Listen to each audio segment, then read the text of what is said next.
पिछले एपिसोड में हमने देखा था कि कैसे दोरोतोबू को पता चलता है कि वो एक हाफ डीमन है। इस वजह से उसे कोई भी विलेज में स्वीकार नहीं करेगा, इसलिए वो अपने आप को मारने के लिए इनुगामी-सान से कहते हैं। पर इनुगामी-सान उसे मारने का नाटक कर कर उसे टोक्यो ले आते हैं।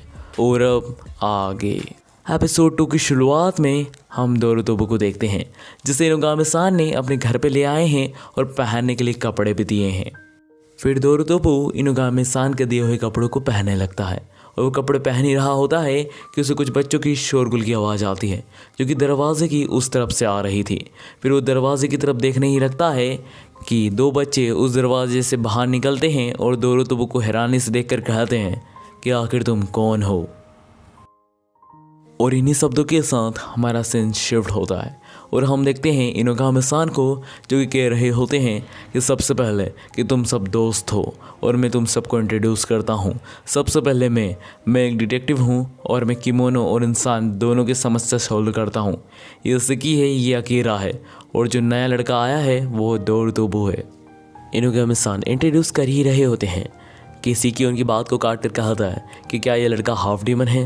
तो इनुगामी-सान कहते हैं हाँ, ये लड़का हाफ डीमन है, बिल्कुल तुम्हारी ही तरह। इसकी माता या फिर पिता में से कोई एक डीमन रहा होगा, इसलिए ये हाफ इमोर्टल डीमन है। फिर सिकी कहता है ओह। फिर सिकी दोरोतोबू की शर्ट देखकर कहता है ये तो मेरी शर्ट है, तुमने मेरी शर्ट पहनने की ज़रूरत भी क्या सकी। तो दोरोतोबू कहता है कि अगर तुम्हें कोई दिक्कत हो तो मैं तुम्हें वापस लौटा दूँ।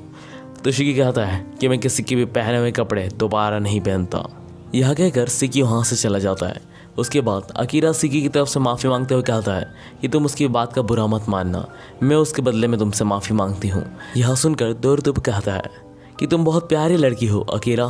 तो अकीरा कहता है कि मैं एक लड़की नहीं हूँ, मैं एक लड़का हूँ। और वो रोते हुए अपने कमरे में चला जाता है और अपने कमरे में जाकर इंस्टाग्राम पर अपने रोते हुए पिक को अपलोड करता है। इसके बाद हम नाइट का सीन देखते हैं, जहाँ पर हमें दोरोतोबू के लिए सिकी को ट्रेप बिछाते हुए देखते हैं, जो कि उसने अपनी किमोनो पावर से बिछाया हुआ होता है।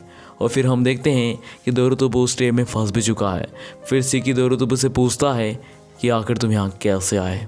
यह सुनकर दोरोतोबू बहुत भोलेपन से कहता है कि मैं यहाँ कार से आया हूँ, कार में बैठकर आया हूँ। तो सिकी कहता है कि गधे, मैं ये नहीं पूछ रहा हूँ तुम्हारे यहाँ आने की वजह क्या है। तो दोरोतोबू कहता है बहुत उदास मन से कि मेरे ख़ानदान में कोई भी नहीं है, मैं अपनी मौसी के यहाँ रहता था और मेरी मौसी ने ही मुझे मरवाने की कोशिश करी और मेरे विलेज वाले भी मुझे पसंद नहीं करते थे क्योंकि मैं आधा डीमन था। इसलिए इनुगामी-सान ने मुझे यहाँ लाने की फैसला किया और उन्होंने मुझे जीने का एक आस दी। यह सुनते से सिकी दोरोतोबू से कहता है मतलब तुम एक अनाथ हो, तुम्हारे माता पिता ने भी तुम्हें छोड़ दिया है ना। यह सुनने के बाद दोरोतोबू को गुस्सा जाता है और वो गुस्से में ही अपने पैर को उस टेप से निकालता है, जिसकी वजह से उसके पैर में काफ़ी बड़ा घाव हो जाता है। पर वो अपनी किमोनो हीलिंग एबिलिटी से उसे तुरंत ही हील कर लेता है। यह देखकर सिकी मन में से कहता है कि इसकी हीलिंग एबिलिटी तो लाजवाब है।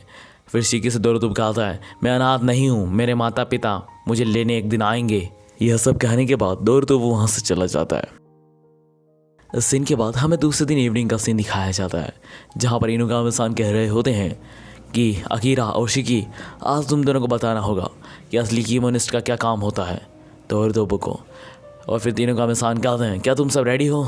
तो वो सब कहते हैं हाँ, हम सब रेडी हैं। इसके बाद इनुगामी-सान और वो सारे बच्चे उस प्लेस पे पहुंच जाते हैं जहां पर इन्वेस्टिगेशन के लिए उन्हें बुलाया गया था। पर वहां के सेफ्टी इंचार्ज उन बच्चों को अंदर नहीं जाने दे रहे थे। वो कह रहे थे कि यहाँ पर डीमन वर्क्स का हमला है सर, तो आप इन बच्चों को दूर रखिए। पर इनुगामी-सान कहते हैं कि स्पेशलिस्ट है, इन्हें अंदर आने दो।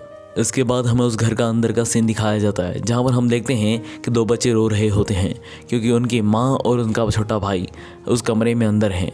इसके बाद इनुगामी-सान दोरोतोबू और उन दोनों बच्चों से कहते हैं कि क्या तुम यहाँ आकर देखना चाहोगे। तो सिकी और अकीरा वहाँ आकर देखते हैं तो उन्हें बहुत सारे इंसेक्ट देखने को मिलते हैं, जो कि असल में डीमन वर्क्स हैं। उसके बाद इतने सारे कीड़ों को देख कर तो अकीरा डर जाता है। उसके बाद इनुगामी-सान इन इंसेक्ट के बारे में बताते हैं कि ये इंसेक्ट काफ़ी ख़तरनाक हैं। अगर इनको ज़्यादा समय मिल जाए, कम समय में ये एक इंसान को नहीं मार पाते हैं। अगर हम जल्दी करें तो हम उनको बचा सकते हैं। उसके बाद एक इंस्पेक्टर बताता है कि जैसे ही इसके अंदर एक पुलिस वाला गया था, उसे इंसेक्ट्स ने तुरंत ही अपने आप से घेर लिया था। यह सब सुनने के बाद इनुगामी-सान मन में सोच रहे होते हैं कि अगर मैंने अपनी किमोनो पावर यूज़ करूँ, अगर अपनी पूरी बॉडी को भी स्टील का बनाऊँ तो मुझे काफ़ी समय लग जाएगा। इतनी देर में तो वो उन इंसानों को मार देंगे। उसके बाद वो सोचते हैं कि मुझे इन बच्चों पर भी निर्भर होना होगा, मुझे इनकी ही किमोनो पावर से इन इंसानों को बचाना होगा। फिर वो उन पुलिस वालों से कहते हैं कि आप सब बाहर चले जाइए, यहाँ पर बहुत खतरा है। फिर जैसे ही वो सेफ्टी इंस्पेक्टर बाहर जाते हैं, उसके बाद सिकी इनुगामी सर के पास आकर कहते हैं कि डोंट वरी, मैं अपनी स्पाइडर वेब्स की किमोनो पावर से मैं उन्हें बचा लूँगा। फिर वो दोनों बच्चे जो अपने माँ के लिए रो रहे थे, वो शिकी और इनुगामी सान के साथ पूरी टीम से रिक्वेस्ट करते हैं कि प्लीज़ हमारी माँ को बचा लीजिए। इसके बाद शिकी बड़े कॉन्फिडेंस से अपने वेब्स को पूरे रूम में फैला देता है और मन में कहता है कि जैसे ही ऐसा कीड़े मेरे वेब्स को छुएंगे वो उसमें ही चिपक जाएंगे और फिर कभी भी निकल नहीं पाएंगे। पर ऐसा होता नहीं है, क्योंकि वो कीड़े जैसे ही उस वेब्स को छूते हैं चिपकते तो हैं, पर वो उन वेब्स को ही खा जाते हैं। फिर वो वेब्स को खाते खाते सिकी की तरफ बढ़ने लगते हैं, परंतु सही समय पर दोरुतोबू और इनुगामी सान दरवाज़ा बंद कर देते हैं। यह सब देखने के बाद इनुगामी सान मन में कहते हैं कि अब कोई रास्ता नहीं बचा है मेरे पास, मुझे अपनी ही पावर यूज़ करके अंदर जाना पड़ेगा, पर मेरी पावर में ज़्यादा समय ना हो जाए। इसके बाद दोरुतोबू इनुगामी सान को कॉन्फिडेंस से देखते हुए कहता है कि क्या मैं अंदर जा सकता हूँ। फिर इनुगामी सान दोरुतोबू की आंखों में इतना कॉन्फिडेंस देखने के बाद कुछ समय सोचकर हाँ कर देते हैं। इसके बाद दोरुतोबू अंदर जाता है, पर अकीरा इनुगामी सान से कहता है कि सर ऐसा मत कीजिए, दोरुतोबू मर जाएगा। फिर इनुगामी सान दोरुतोबू को देखकर अकीरा से कहते हैं कि वो एक इमोर्टल डीमन है, उसके अंदर कोई खून नहीं है, तो वो कीड़े क्या ही चूसेंगे उसके अंदर से, और उसे दर्द भी नहीं होता तो उन कीड़ों का वाइट तो उसे महसूस भी नहीं होगा। फिर दोरुतोबू उन कीड़ों के नेस्ट तक पहुंच जाता है। फिर इनुगामी सान दोरुतोबू से कहते हैं कि उस नेस्ट को ऊपर कर दो, वो सारे कीड़े डिसअपेयर हो जाएंगे। फिर दोरुतोबू उस नेस्ट को ऊपर कर देता है। दोरुतोबू का ऐसा करते से ही वहाँ के सारे इंसेक्ट डिसअपेयर हो जाते हैं और हम देखते हैं एक माँ और एक बच्चे को। फिर उस माँ और उस बच्चे के भाई और बेटा वहाँ पर आकर रोने लगते हैं और कहते हैं माँ उठ जाइए, माँ उठ जाइए। ये सब देखने के बाद दोरुतोबू को अपने माता पिता की कमी खलने लगती है और वो सोचने लगता है कि अगर उसके माता पिता होते तो वो भी उनसे इतना ही प्यार करता। इसके बाद वो महसूस करता है कि उसके माता पिता उसके साथ हैं, पर यह सिर्फ उसके दिल की चाहत के अलावा कुछ भी नहीं था। और यहीं पर ये सीन ख़त्म होता है और हमारा सीन शिफ्ट होता है और हम देखते हैं कि वो सब अपने घर आ चुके हैं। तभी दोरुतोबू इनुगामी सान से कहता है कि आप डिटेक्टिव हो ना? तो इनुगामी सान कहते हैं हाँ क्यों? तो दोरुतोबू कहता है कि अगर मैं आपके साथ काम करूं तो किमोनो और इंसान के केस सॉल्व करते करते एक ना एक दिन अपने माँ बाप तक पहुंच जाऊंगा। तो इनुगामी सान कहते हैं हाँ ये हो सकता है। तो दोरुतोबू उनके साथ ज्वाइन हो जाता है। तो वो कीड़ा कहता है कि आज से तुम हमारे साथ काम करोगे, ये कितना अच्छा है ना।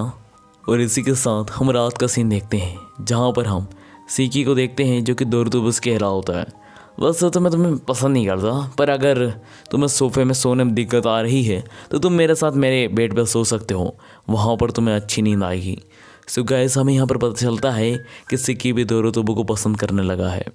फिर दोरुतोबू सिकी की बात सुनकर उसके साथ चला जाता है सोने के लिए।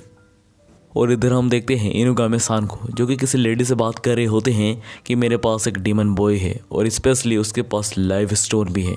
ये हमारे लिए आशा है या फिर हमारे लिए खतरा, ये तो वक्त ही बताएगा। और इन सब के बीच में हम देखते हैं कि दोरुतोबू की एक नई समस्या खड़ी हो चुकी है कि उसे इतने कोमल बिस्तर पर नींद ही नहीं आ रही थी क्योंकि उसे कठोर जगह की आदत पड़ गई थी और इतने कोमल बिस्तर की उसके शरीर को आदत नहीं थी, इसलिए उसे नींद ही नहीं आई पूरी रात। और इधर हमें पता चलता है कि दोरुतोबू को इनुगामी सान जिस लेडी को एक आशा के रूप में दिखा रहे थे उस लेडी की मनसा कुछ ठीक नहीं है।